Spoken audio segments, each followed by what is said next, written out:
प्रभु यीशु मसीह में स्नेही बंधुओं, हमारे पिता ईश्वर और प्रभु यीशु मसीह आप लोगों को अनुग्रह तथा शांति प्रदान करें। हमारी परंपरा के अनुसार आज फिर से हम भलागमन काल के दूसरे इतवार में प्रवेश कर चुके हैं और इस दूसरे इतवार में प्रभु यीशु मसीह कलीसिया और अपने बीच में क्या संबंध है उसके बारे में हम लोगों को समझाना चाहते हैं। फलागमन काल आप जानते हैं कि फल उत्पन्न करने का काम है। जैसे मैंने पिछली बार आपको समझाया था कि गर्मी का मौसम माने जाते हैं और उसमें अपने को बहुत फल अपने जीवन में उत्पन्न करने की जरूरत है। तो फल उत्पन्न करने के लिए हमें क्या करना चाहिए? इसके लिए प्रभु यीशु मसीह हमारी कुदरत से ये बहुत बड़ा उदाहरण, बहुत खूबसूरत उदाहरण हमारे सामने रख देते हैं। प्रभु कहते हैं, मैं दाख लता हूँ और तुम डालियां हो और मेरे पिता बागवान है और वो मेरे पिता बागवान है। वो उस डाली को जो मुझ में रहता है, जब फलता है, उसको छांट देता है और जो मुझ में नहीं रहता, जो डाली मुझसे अलग है, उससे काट देता है। और लोग ऐसे डालियों को बटोर कर आग में झोंक देते हैं, यानी उनका जीवन बेकार हो जाते हैं। प्रभु यीशु मसीह के कहने का तात्पर्य है, अगर हम अपने जीवन में किसी भी प्रकार का फल उत्पन्न करना चाहते हैं तो हमें प्रभु यीशु मसीह रूपी दाख लता से जुड़े रहने की जरूरत है। जो भी प्रभु यीशु मसीह से जुड़े नहीं रहते अपने जीवन में, वे सूखी डाली की तरह। आप जानते हैं, हम अपने इधर अपने कंपाउंड में बहुत अच्छे गार्डन लगाए हैं और बीच में हम देखते हैं जो डाली सूख जाती है या जिसमें फूल ज्यादा नहीं आता है, हम उसको काट देते हैं।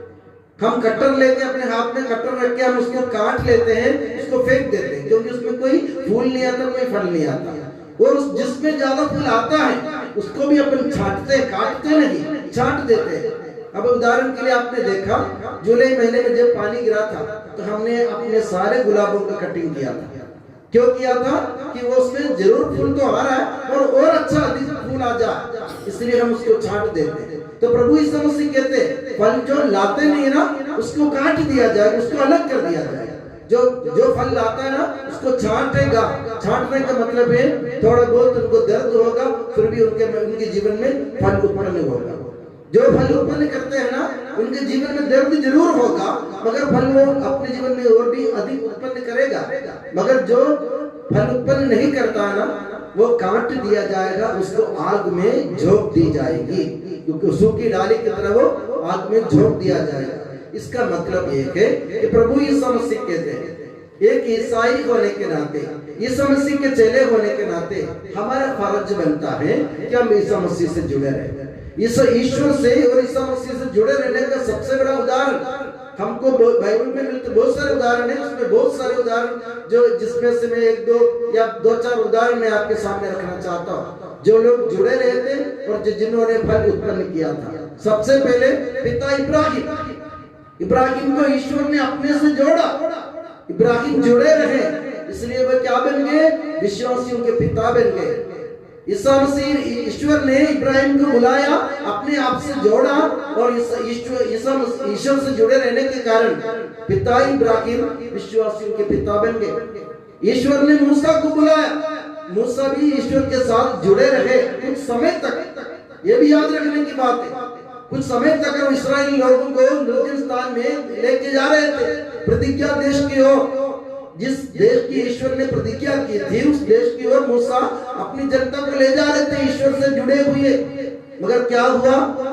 बीच में उनको प्रभु के द्वारा एक आदेश मिला था, जिसका पालन न करने के कारण यह उदाहरण मूसा से कहा गया था कि एक जलदार से बोलो, कि एक चट्टान से बोलो, उसमें से पानी निकले। मैंने पिछले एक बार और आपको समझाया था पहले। मगर मूसा ने क्या किया? ईश्वर के आदेशों का पालन नहीं किया, उन्होंने चट्टान पर लकड़ी से मारा। तो प्रभु ने उसको अलग कर दिया, काट दिया मूसा को आगे जाने नहीं दिया, प्रतिज्ञा देश में जाने नहीं दिया।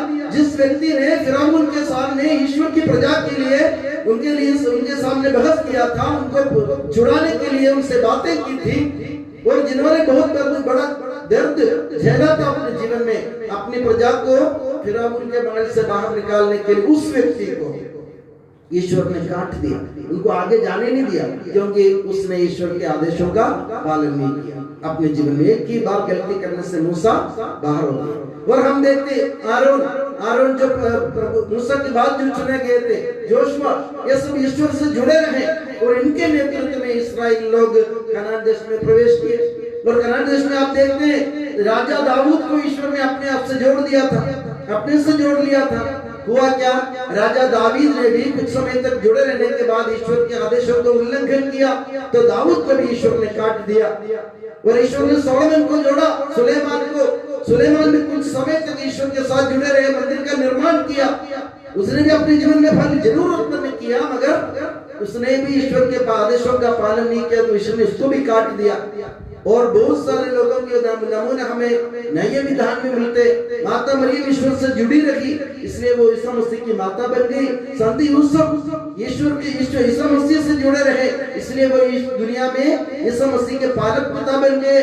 और जायरूस ईसा मसीह से जुड़े रहे, इसलिए उसकी बेटी को जीवन दान मिला। बर्थमियुस एक अंधा भिखारी ईसा मसीह से जुड़े रहे, इसलिए उसको दृष्टि दान मिला।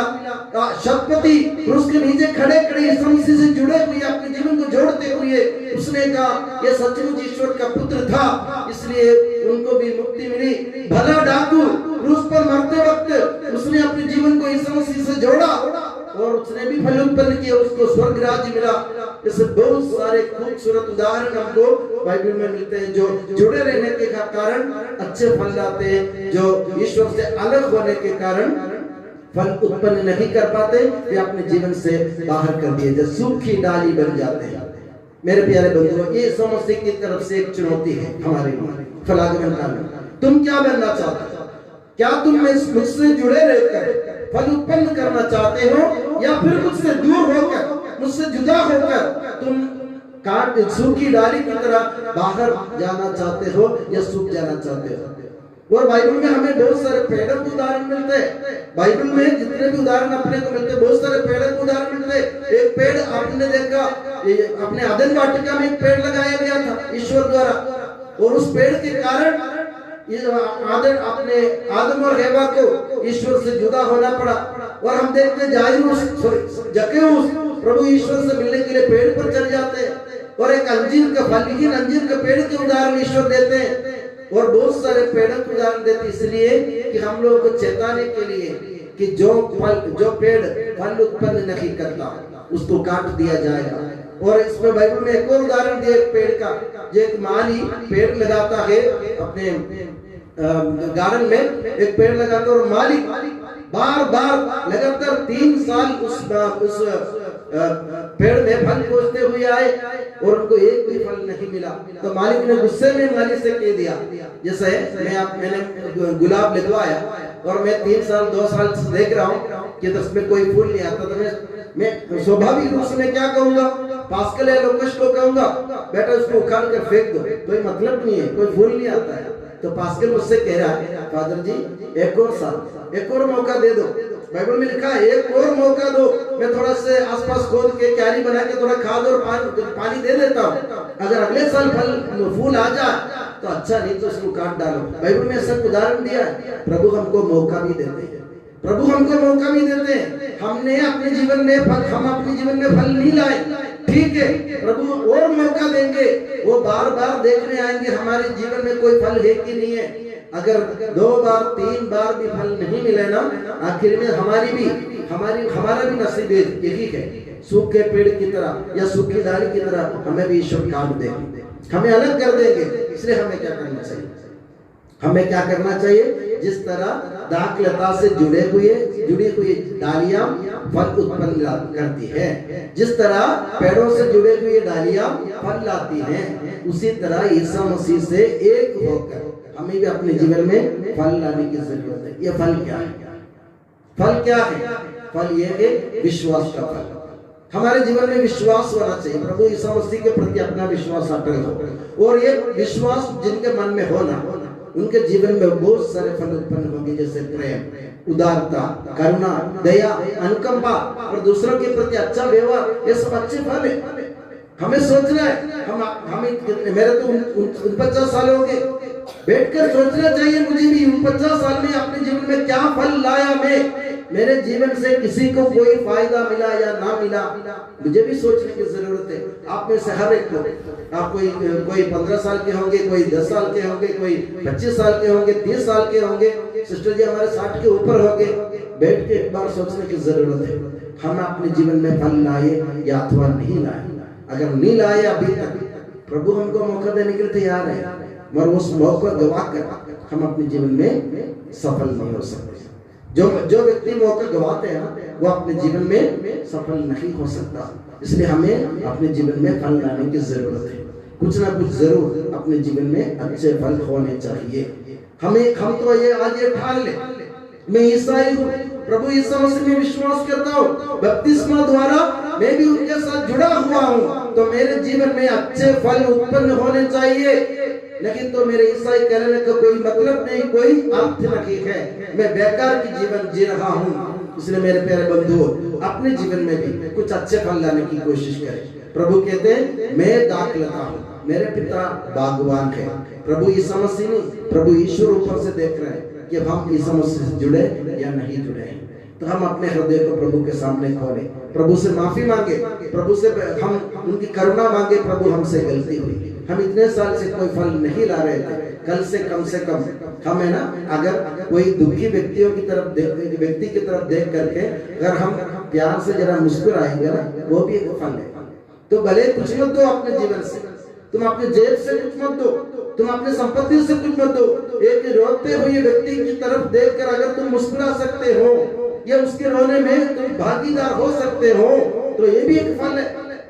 एक व्यक्ति की मुसीबत को अगर तुम दिल से समझ सकते हो, भले तुम कोई भौतिक चीजें ना दे उसको, तो भी अगर तुम प्यार से बात कर सकते हो या उनको बिठा सकते हो, एक गिलास पानी पिला सकते हो, वो भी एक फल है। मेरे आने के बाद आपको मालूम है, मैं हमेशा आवाज लगाता, सुनता पास्कल संजू करके मैं आवाज लगाता था। मालूम है इनको क्यों? मालूम है क्यों? इसलिए कि कोई व्यक्ति आया हमारे घर में, पानी पिलाओ बेटा, ये भी एक फल है हमारे जीवन में, ये भी एक फल है। एक व्यक्ति को एक प्याला पानी पिलाओ, प्रभु यीशु मसीह के, तो उसका प्रतिफल तुम्हें मिल जाएगा, तो प्रतिफल से वंचित नहीं रहोगे।